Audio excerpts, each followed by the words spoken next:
ઓમ નમઃ. ઓમકાર ધ્યાન 3.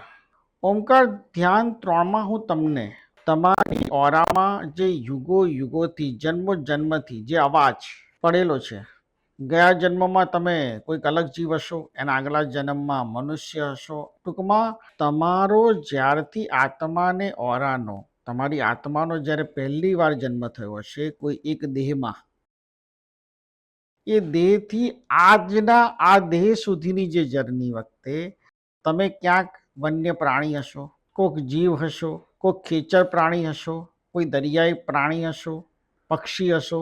પણ આ 5 અવાજ તો તમે ક્યાંક ને ક્યાંક કોઈક ને કોઈક રીતે દરેક જન્મમાં સાંભળ્યા જ હશે. અને એ 5 અવાજથી તમારા આત્મા અને તમારી ઓરા પરિચિત છે.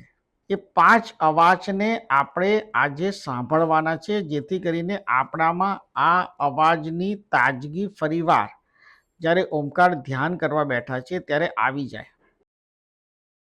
તો સૌથી પહેલો જે અવાજ છે જે હવે આપણે સાંભળવા જઈ રહ્યા છીએ, એ છે ખળખળ વહેતા પાણીનો અવાજ, ઝરણાનો અવાજ. એને તમારે 1 મિનિટ સુધી સાંભળવાનો છે.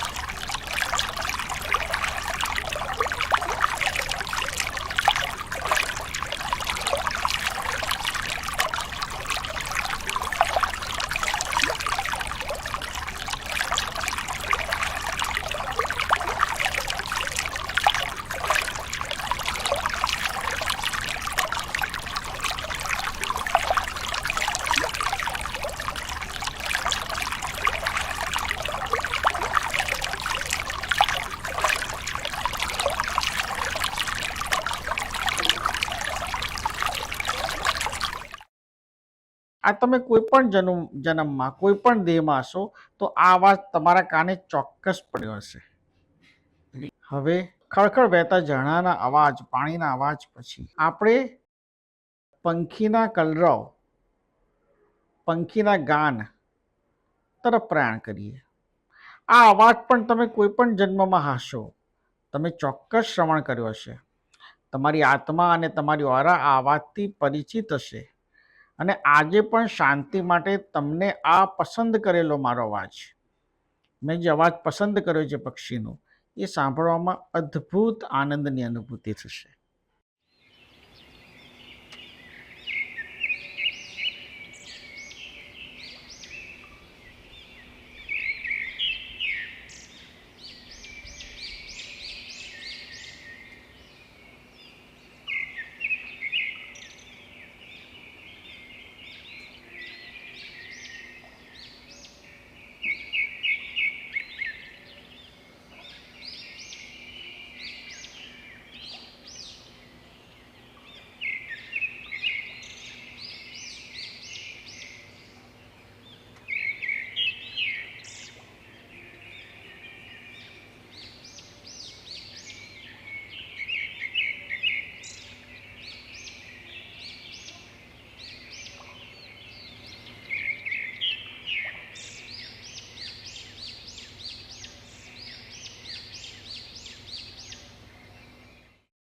પક્ષીનો કલરવ તમને ખૂબ ગમ્યો હશે.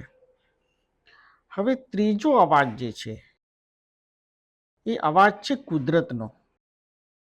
સવારના 4-5 વાગે કુદરતનો જે પવન, જે અવાજ હોય, નૈસર્ગિક સૌંદર્યનો કુદરતનો જે અવાજ હોય, જે સવારના વહેલું ઉઠ્યું હોય એને અનુભવ હોય, કુદરત આપણને શું કહે છે, કઈ રીતે કહે છે, કયા શબ્દોમાં કહેવા માંગે છે, એની લય તાલ શું છે, એ આપણે સમજીએ.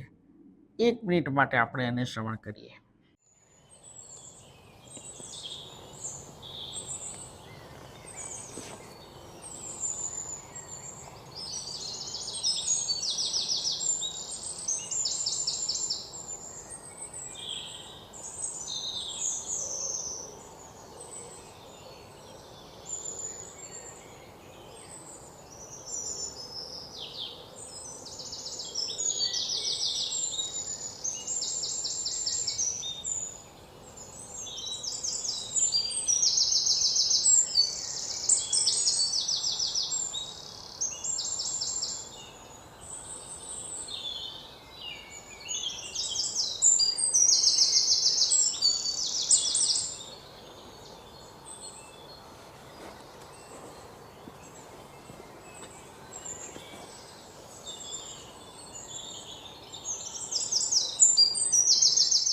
કુદરતનો અદ્ભુત અવાજ આપણે સાંભળ્યો.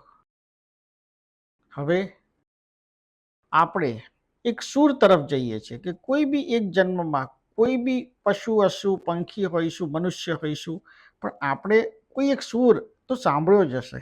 અને એ સૂર સાંભળવાથી આપણી ઓરામાં જે સ્પંદન પેદા થાય છે એ સ્પંદનની અનુભૂતિ પણ આપણે અચૂક અને અવશ્ય કરવી જોઈએ. જેમ કે મેં મારી ગઝલની રચનાઓ જો સૂરબદ્ધ રીતે લયબદ્ધ રીતે હવે ગવડાવીને જ્યારે મૂકી રહ્યો છું, તમે સાંભળશો તો એમાં પણ એક એવો સૂર, એવો એક અવાજ ઉત્પન્ન થયેલો છે કે જેનાથી તમારી ઓરાની અંદર એક નવી ઉર્જા શક્તિ ઉત્પન્ન થશે. માટે કુદરતના એ સૂરનો અવાજ કોઈ પણ જન્મમાં આપણે સાંભળ્યો જ હશે. એ હવે આપણે 1 મિનિટ માટે સાંભળીએ.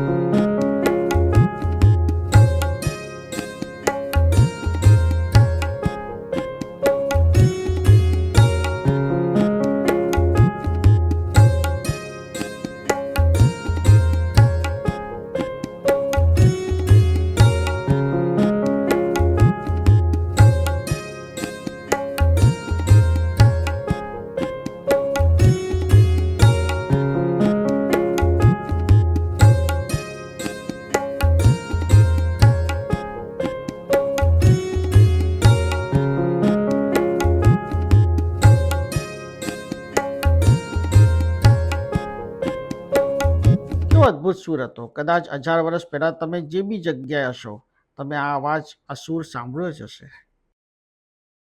અને છેલ્લે સમુદ્રના મોજા, પૂનમ અને અમાસ, આ બંને દિવસો એવા છે કે જ્યારે તમારા સ્વભાવમાં ચડતી પડતી, ઉઠાવ પટક આવી શકે છે. આ તમે પોતે પણ અનુભવ્યું હશે. ઘણા લોકો તો મને કહે છે જ કે પૂનમ આવવાની હોય ત્યારે ગુરુજી અમુક ઘટનાઓ થાય છે, અમાસ આવવાની હોય ત્યારે અમુક ઘટનાઓ થાય છે. એ ઘટનાઓ લગભગ મહદઅંશે નકારાત્મક બનતી ઘટનાઓ છે.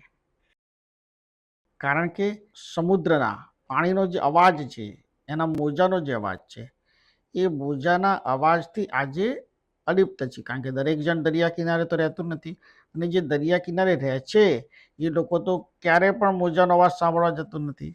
સરવાળે મોજાના અવાજથી, દરિયાના મોજાના ધ્વનિથી આપણે વંચિત છીએ. 1 મિનિટ માટે દરિયાના મોજાનો અવાજ આપણે સાંભળવો જોઈએ.